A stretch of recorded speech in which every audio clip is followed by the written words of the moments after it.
Hello friends, Baishakhi's কিচেনে সকলকে স্বাগত জানাই। বাঙালিরা তো মাছ খেতে ভালোবাসে, মাছে ভাতে বাঙালি। তাই আজকে মাছের একটা রেসিপি নিয়ে আমি হাজির হয়েছি।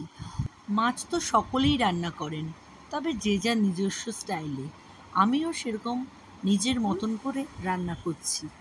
প্রথমে রুই মাছের পিসগুলোকে ভালো করে ধুয়ে তারপরে নুন আর হলুদ মাখিয়ে আমি কিছুক্ষণ রেখে দিয়েছি। গ্যাসে কড়াই বসিয়ে কড়াইটা গরম হয়ে এলে তার মধ্যে তেল দিয়ে দেবো। তেলটা ভালো করে গরম হয়ে এলে তার মধ্যে আমি একে একে মাছের পিসগুলোকে দিয়ে ভাজবো। ভালো করে কড়া করে ভেজে নিতে হবে, এতে রান্না আরও সুস্বাদু হবে। একে একে মাছের পিসগুলো এইভাবেই কড়া করে ভেজে নেব।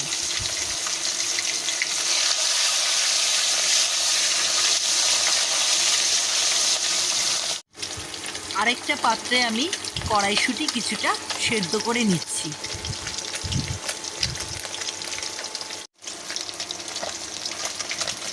একটা পিঠ ভাজা হয়ে যাওয়ার পর আমি মাছগুলোকে উল্টে নিলাম। তারপরে আবারও কড়া ভাজা হওয়ার পর সেটাকে আমি নামিয়ে নেব।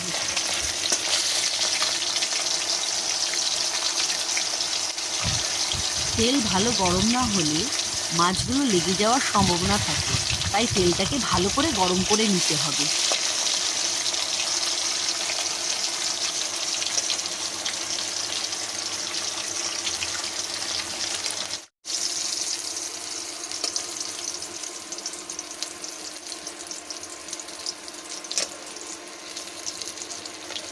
মাছগুলো কড়া ভাজা হয়ে গেছে, এবার মাছগুলোকে আমি কড়াই থেকে নামিয়ে নিচ্ছি।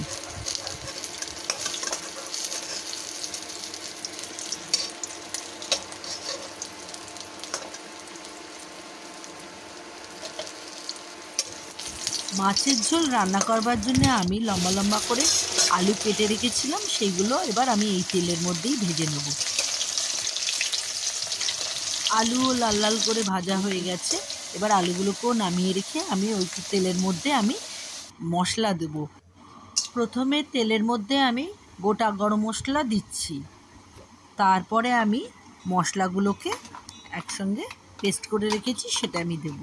মশলার জন্যে আমি আদা, পেঁয়াজ বাটা আর শুকনো লঙ্কা নিয়েছি। মশলার মধ্যে একটু স্বাদ মতো নুনও দিয়ে দেবো। মাঝারি সাইজের টমেটো কেটে রেখেছি, এই মশলার মধ্যে সেগুলোও দেবো, দিয়ে আমি সেগুলো কষতে থাকবো।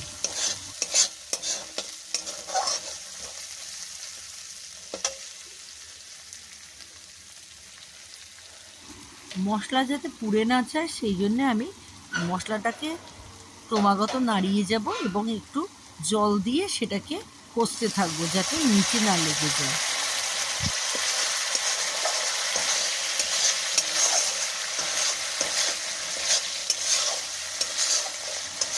এবার একটা বাটিতে 1 চামচ জিরে গুঁড়ো নিয়ে তার মধ্যে একটু জল ঢেলে পেস্টের মতন তৈরি করে নেব, সেটাকে আমি এই মশলার মধ্যে দেব। এইভাবেই আমি মশলাটাকে কষতেই থাকবো।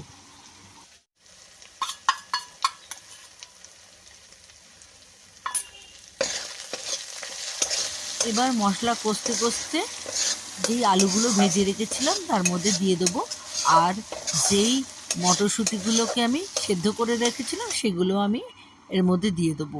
দিয়ে নাড়িয়ে চাড়িয়ে মশলাটাকে এইভাবেই কষবো আমি। আলুগুলোকেও আমি আগে থেকে নুন মাখিয়ে ভেজে নিয়েছিলাম।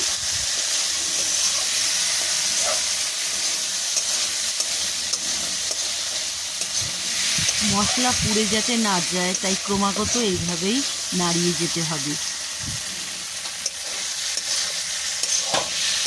এবার আমি মাছের ঝোলের জন্য জল দিয়ে দেবো, তার মধ্যে একে একে মাছগুলোকে দিয়ে দেবো। মশলার মধ্যে আগে থেকেই আমি নুন দিয়ে দিয়েছিলাম। এবার যদি জল দেওয়ার পর মনে হয় যে একটু নুনের দরকার, তবে আপনারা স্বাদ অনুযায়ী সেরকম নুন দিয়ে নেবেন।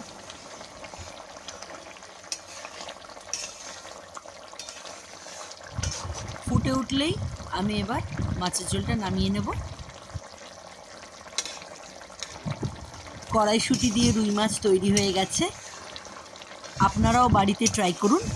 খেতে খুব সুস্বাদু হয়। একবার বানিয়ে দেখুন, দেখবেন ভালো লাগবে।